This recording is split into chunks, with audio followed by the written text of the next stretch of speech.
A todos os presentes, muito bom dia. Esta conferência insere-se no Green Trade Lab de Portugal Exportador, um lab que nasceu da necessidade de chamar a atenção das empresas exportadoras relativamente aos fatores ESG que permitirão aumentar a sua competitividade nos mercados externos. Esta ação é uma iniciativa conjunta da Fundação AIP e da Cunha Vaz Associados, dada a necessidade que ambas as entidades sentiram em chamar a atenção das empresas para a urgência de adotarem práticas sustentáveis, tendo em consideração estes mesmos fatores ESG. As empresas exportadoras podem posicionar-se de forma mais favorável no mercado global, contribuindo para um desenvolvimento económico mais sustentável e responsável.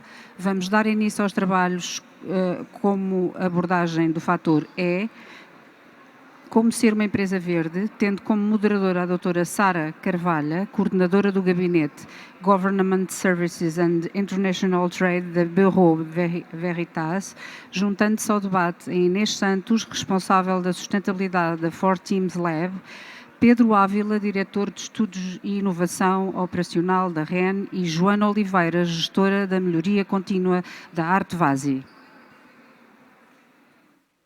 Muito bom dia, muito obrigada pela apresentação. É um gosto, um grande prazer estar mais uma vez a colaborar com a AIP, a quem agradecemos realmente o convite. Este tema é um tema de ordem, um tema de dia, é uma preocupação de todos nós, a sustentabilidade. Este painel, como podem ver, é composto por 3 especialistas, eu não sou uma delas, efetivamente. No entanto, vou tentar moderar e de uma forma muito sucinta ir fazendo algumas perguntas e conseguir de alguma forma falarmos aqui um bocadinho deste tema ligado à sustentabilidade. No fundo, todos nós temos uma responsabilidade perante a nossa sociedade relativamente a estes temas de sustentabilidade. Posso falar um bocadinho aqui da missão do Bureau Veritas, que no fundo nós somos um líder de mercado em testes, em certificados, em inspeções e outro tipo de serviços, e agora muito ligados também a esta situação de sustentabilidade. Tenho aqui preparei 3 perguntas, portanto não vou tomar muito tempo, o tempo é muito curto. Vou passar a palavra de imediato, talvez aqui pedindo à Joana Oliveira da Artvasi que se apresente, e como tal, muito obrigada a todos pela vossa atenção. Obrigada, Sara. Eu venho representar a Artvasi. A Artvasi é uma empresa produtora de vasos de plástico, terracota e handmade. Existe há 17 anos e tem 150 trabalhadores e tem um volume de negócios de cerca de 30 milhões de euros ao ano. Como produtora nacional de vasos, é um dos principais players do mercado na produção de vasos. Pretende ser o One Spot Solution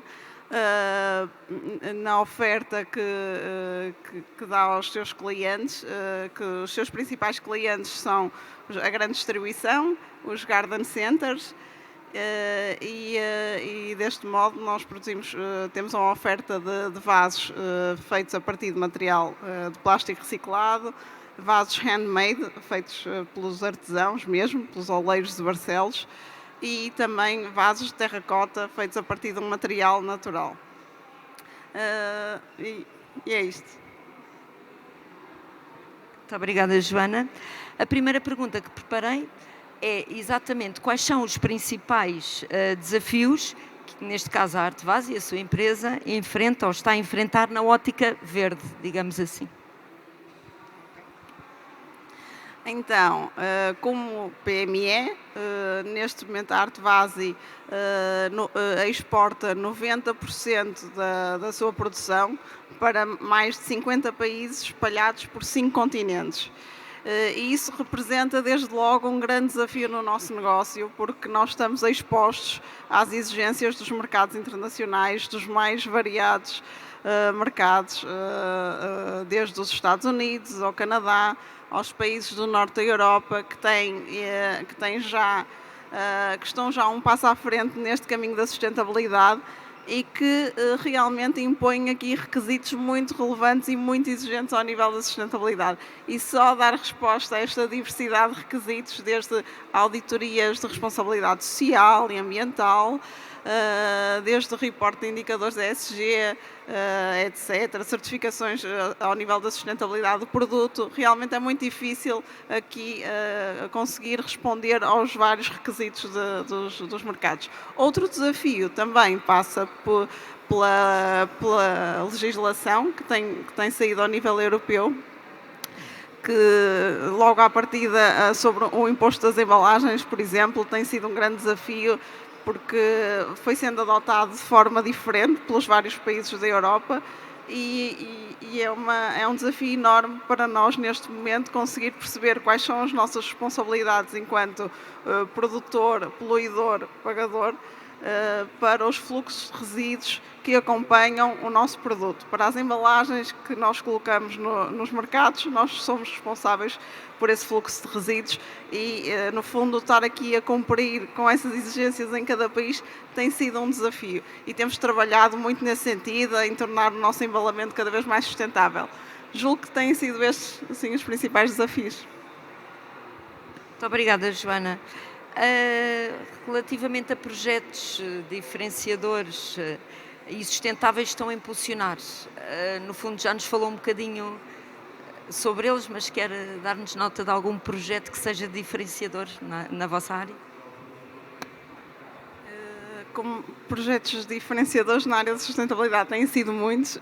Nós, na Artevasi, iniciamos este caminho há 5 ou 6 anos, logo com a transição do parque de máquinas para máquinas mais eficientes energeticamente. Com esta medida conseguimos uma poupança de 18% no consumo de energia elétrica. Também aproveitamos, mas como PME, muito apoiados nos projetos do PT 2020, nos apoios que têm existido para as PMEs fazerem essa transição. Mais recentemente também instalamos painéis fotovoltaicos em todas as instalações da empresa. Neste momento isso permite-nos uma autonomia energética entre 8% a 14%, mediante também a exposição solar. Fizemos também no último ano a transição de toda a frota de veículos para veículos elétricos e todos os empilhadores também ao nível da logística também passaram de empilhadores a combustíveis fósseis, não é? Para elétricos. Isso permitiu-nos uma poupança, no fundo, uma poupança na emissão de carbono de cerca de 650 toneladas de carbono. E pronto, esses têm sido realmente os principais projetos. Fruto disso, também, desde 2021, a nível da organização, nós organizamos a área da sustentabilidade, definimos uma estratégia, criamos um comitê de sustentabilidade com vários responsáveis de várias áreas, que nos permitiu aqui traçar uma estratégia, monitorizar indicadores e desenvolver projetos. Também já em 2022 tivemos um reconhecimento com a atribuição do selo PME Sustentável, que realmente veio reconhecer todo este trabalho que nós fizemos. A atribuição desse selo, esse projeto foi organizado pela Porto Business School em parceria com a Aliados Consulting. Foi um projeto pioneiro em Portugal para PMEs e nós tivemos muito orgulho com esse reconhecimento, porque veio realmente aqui dar-nos mais motivação para continuar este caminho. Parabéns. E agora, se calhar, a pergunta menos simpática. Principais dificuldades que enfrentam e, no fundo, quais são os desafios que ainda têm que superar, na sua opinião, na opinião da Artevasi e, obviamente, da empresa, aqui na implementação dos ODS, digamos assim? Ora bem, principais dificuldades têm sido, nós mais recentemente temos tido realmente algumas exigências relativamente ao nosso produto, nomeadamente no fabrico de vasos de plástico. O plástico, como todos vocês sabem, tem tido uma conotação negativa no mercado e nós temos que enfrentar isso, e então há 3 anos iniciamos a produção de vasos com a incorporação de matéria-prima reciclada. e foi todo um caminho que tivemos que percorrer, porque realmente é difícil, primeiro, encontrar matéria-prima reciclada de qualidade, e depois realmente também adaptar às nossas máquinas, conseguir um produto de qualidade, e nós felizmente iniciamos esse caminho há 3 anos e neste momento o mercado está a exigir um produto com material reciclado, com uma certificação de conteúdo reciclado, e nós já estamos neste momento mais preparados para responder a isso. Outra dificuldade é também ao nível da própria disponibilidade da matéria-prima reciclada. Neste momento há uma procura enorme e escassez de plástico reciclado devido a toda a legislação que tem sido imposta devido a esta demonização, por assim dizer, do plástico. E então, no fundo, a oferta é menor do que a procura, o que torna o valor da matéria-prima reciclada mais cara, o próprio embalamento mais sustentável, que também já estamos a trilhar esse caminho, é mais caro que o embalamento normal.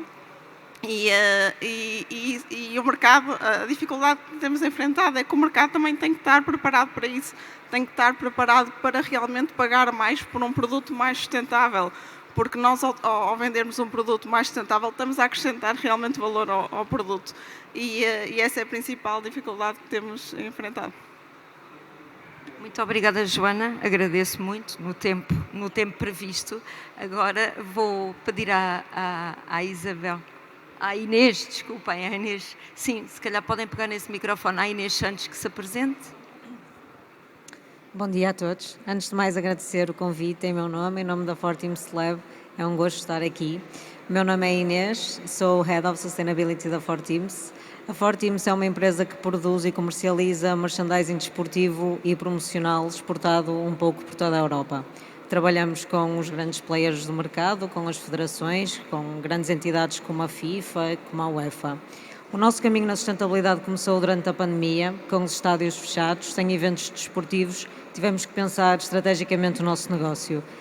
Foi então que desenhamos um plano estratégico de sustentabilidade, com um plano de ação a curto, médio e longo prazo, tendo por base 4 pilares principais, ou 4 eixos estratégicos, sendo eles a sustentabilidade, a inovação, a digitalização e a economia circular. Muito obrigada, Inês. Inês, primeira pergunta. Penso que já é conhecida, não é? Da indústria têxtil, venho aqui falar um bocadinho daquilo que são os desafios da nossa indústria. Primeiro, o grande desafio principal é a triagem da informação relevante e o combate ao greenwashing, porque há uma série de informação que não é tão fidedigna como devia, e isso confunde um bocadinho o caminho que as empresas devem fazer nesse sentido. Depois há uma dificuldade associada também ao compromisso de toda a cadeia do valor, um compromisso que seja transversal e que vá desde o fornecedor de matéria-prima até ao consumidor final. Esse também é um grande desafio. Depois há a falta de clareza da legislação em determinados setores de atividade. No nosso setor de atividade em particular, acho que estamos um bocadinho beneficiados nesse sentido, se calhar fruto de sermos a segunda indústria mais poluente do mundo. Em termos de legislação estamos até bastante avançados, isso permite-nos dar passos largos no caminho que queremos trilhar, mas percebo que noutros setores de atividades possa ser uma dificuldade mesmo crescente. Depois, há aquela questão que é conseguirmos arranjar o equilíbrio entre o propósito, a responsabilidade e a competitividade, porque no final todas as empresas têm que ser rentáveis e às vezes o caminho é difícil nesse sentido. Quando chegamos com projetos inovadores de sustentabilidade aos nossos CEOs, temos sempre a dificuldade de explicar de que forma é que aquilo se pode transformar num negócio rapidamente e tentar mudar um bocadinho a mentalidade daquilo que é a cadeia produtiva da empresa. E é isso. Muito obrigada, Inês. Relativamente aos projetos diferenciadores e sustentáveis que estão a impulsionar, fale-nos um bocadinho desses projetos. Os nossos projetos inovadores na área de sustentabilidade prendem-se muito com a economia circular. Nós queremos, até 2025, criar um modelo circular de negócio e que esse seja o nosso principal modelo de negócio. Portanto, estamos a investir fortemente em projetos de economia circular, que vão desde o aproveitamento do plástico e do papel em toda a nossa cadeia produtiva, até projetos macro de economia circular, que se prendem com o aproveitamento de resíduos, No caso do poliéster, por exemplo, temos um projeto altamente inovador que estamos a desenvolver com o Senti, que é conseguirmos, através de termoformação e termofixação, transformarmos a malha de poliéster em pasta para podermos fazer as palas dos bonés. E depois temos o nosso projeto Macro, que foi o único que para já deu provas de sucesso, que é o Loop, que é um projeto que se prende com o reaproveitamento de resíduos produtivos e do dead stock dos nossos clientes, ou seja, basicamente aquilo que os clubes não vendem no final da época, nós recolhemos, tratamos, voltamos a fazer fio, voltamos a fazer produto e com isso impulsionamos aqui um projeto de economia circular à escala global e que pode ter um impacto, que já tem um forte impacto e que vai ter nos próximos anos um grande impacto naquilo que é o desporto e a forma como as pessoas vivem e pensam o desporto e o consumo de merchandising desportivo. Muito bem, muito obrigada. E por fim, a pergunta relativamente às dificuldades e às limitações, já sei que são aqui um bocadinho diferentes deste setor, mas ainda assim vocês têm alguns na implementação dos ODS.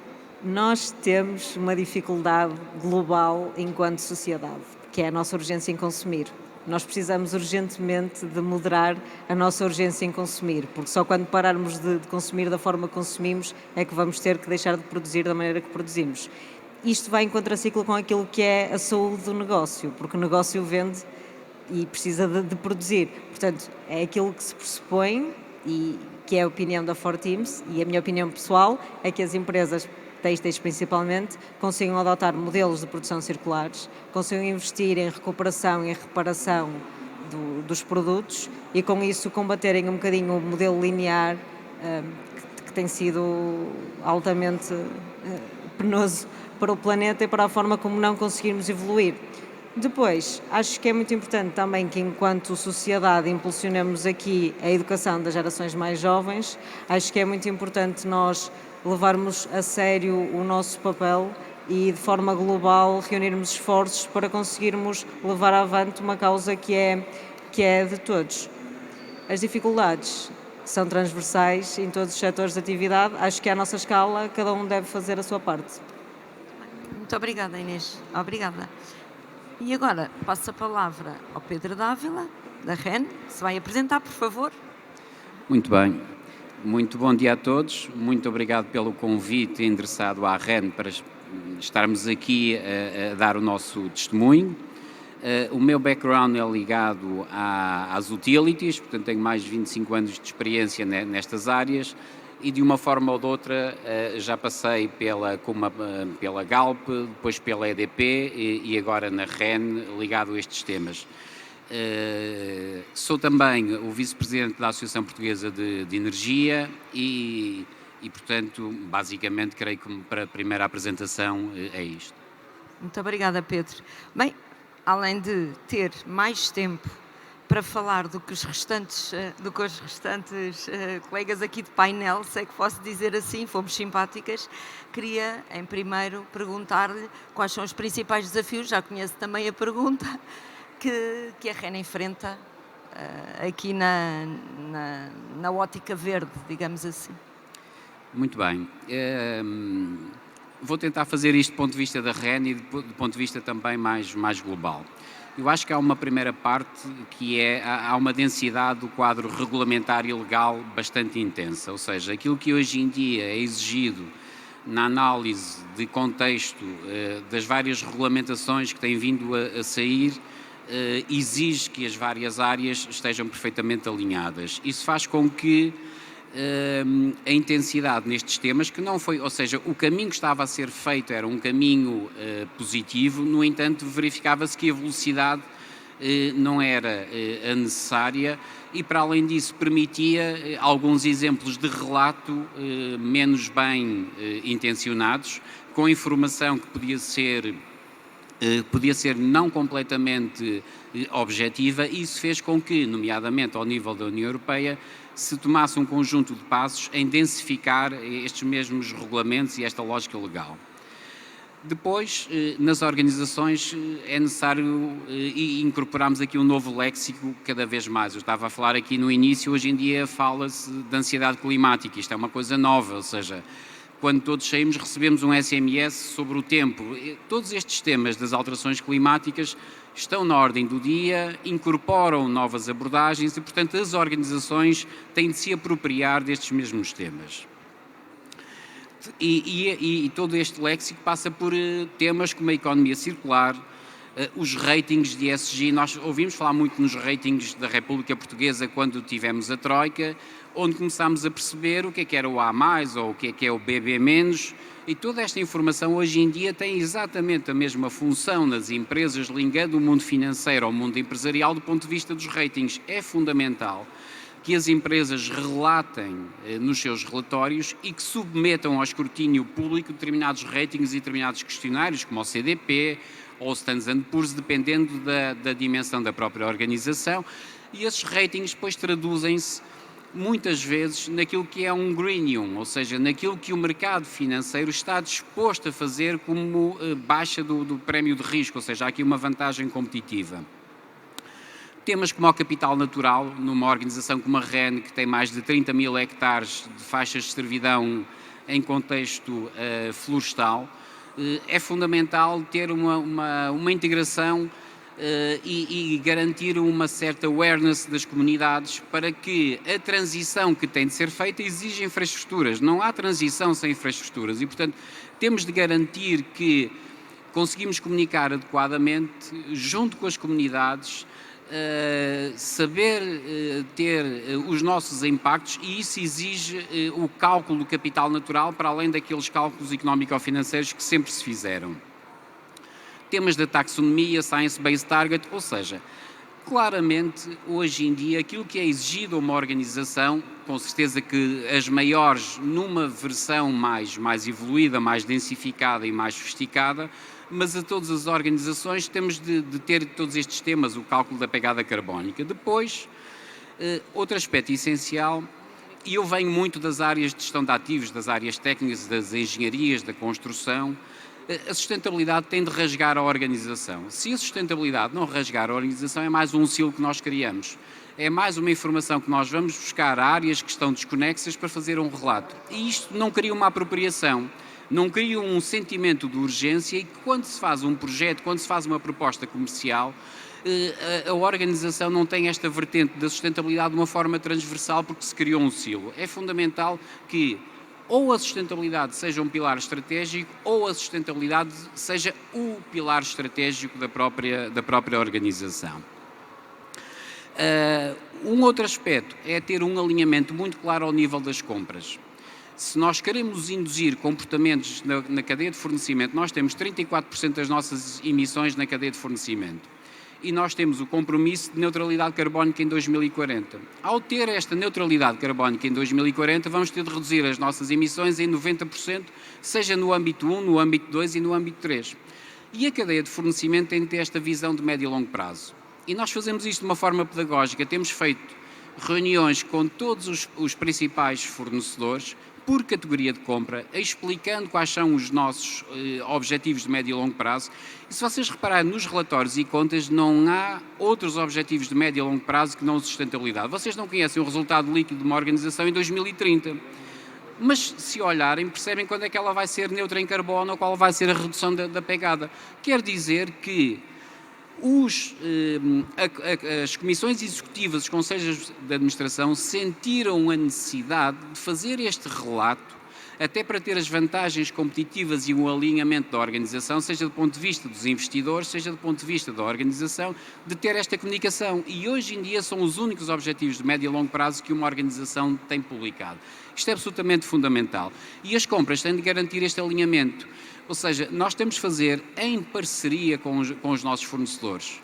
Temos uma missão pedagógica de lhes ensinar e temos feito isso. Vamos ter agora uma ação a explicar o que é o Science-Based Target, o que é um EPD de um produto, como é que isto se faz, para que as empresas, à medida que nós vamos sendo cada vez mais exigentes do ponto de vista dos critérios ESG, seja na frota, seja no cálculo das emissões, que já é obrigatório. Qualquer obra que nós fazemos hoje em dia já é obrigatório o relato das emissões de fonte primária. Isto faz com que se crie uma escola, faz com que se relate, faz com que esta coisa exista. Porque Aquilo que hoje em dia falamos no nosso setor, que são os TSOs, os Transmission System Operator, a REN opera 12 mil quilómetros de infraestruturas elétricas de gás ao nível da transmissão, é a mãe de todas as redes, portanto está a montante das infraestruturas, e também temos uma rede de distribuição a norte do país com cerca de 5 mil quilómetros. Nós vamos caminhar para uma lógica que é o License to Operate, ou seja, no mínimo vamos ter de ter critérios cada vez mais robustos nestas áreas, senão estamos fora do mercado, cada vez mais estamos completamente fora do mercado. Isto não é um nice to have, isto é um must have. Todos estes temas, ao estarem na organização, são temas absolutamente essenciais. Isto para quê? Para descarbonizar o balanço das organizações. Quanto mais preparados estivermos, melhor, maior conseguimos antecipar aquilo que são os requisitos de uma forma continuada e progressiva que vão surgir cada vez mais adiante. E, portanto, temos de fazer este caminho. Muito obrigada, Pedro. Bom, já nos falou um pouco dos projetos, mas algum projeto em específico que nos queira dar... Sim, eu aqui queria posicionar um aspecto fundamental. A REN está muito alinhada, como não poderia deixar de ser, com a política pública. Nós hoje em dia, na Europa e em Portugal, não temos políticas de médio e longo prazo muito evidentes para além daquilo que é a descarbonização que está na política pública. Portugal já se obrigou ao Acordo de Paris e, com isso, à neutralidade carbónica em 2050.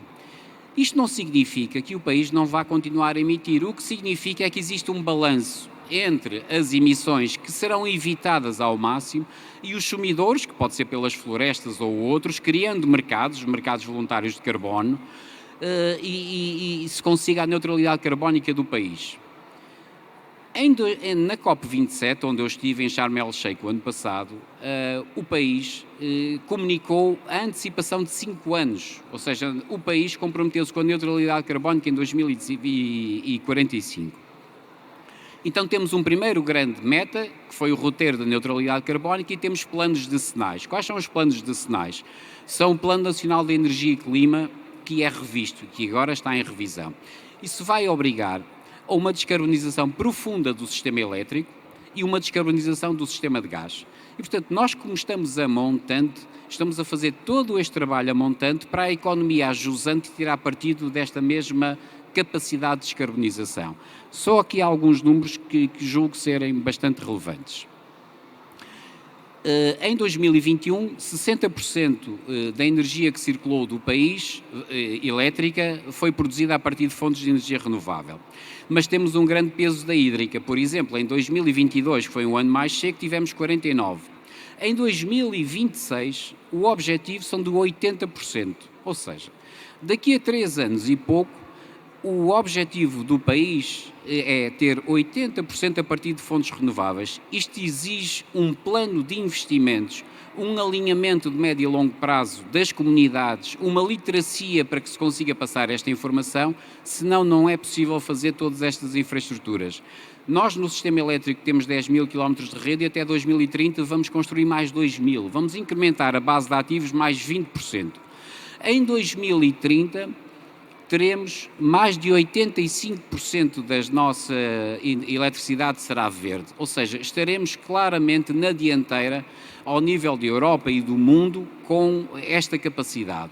Na parte do gás temos exatamente o projeto equivalente, que é a descarbonização. E como é que se faz a descarbonização de uma infraestrutura?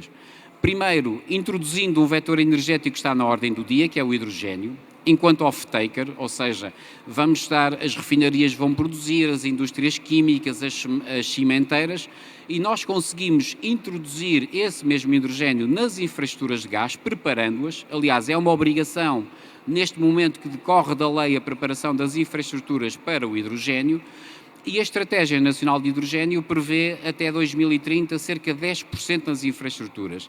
Portanto, temos a obrigação, estamos a fazê-lo e alinhado com a política pública nesta mesma descarbonização.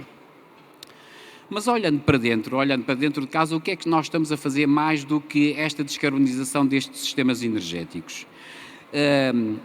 Estamos a redirecionar as áreas de engenharia. Eu costumo dizer que as áreas de engenharia estão a montante e, portanto, nós não podemos continuar a projetar ativos hoje como projetávamos no passado. Os ativos da REN têm de ser resilientes. Ninguém hoje em dia lhe permite ter uma falha de eletricidade ou de gás, mas não chega. O que eu digo é que as áreas de hoje em dia de engenharia têm de ser mais holísticas. Não chega a ser um ativo técnico de excelência, do ponto de vista da qualidade.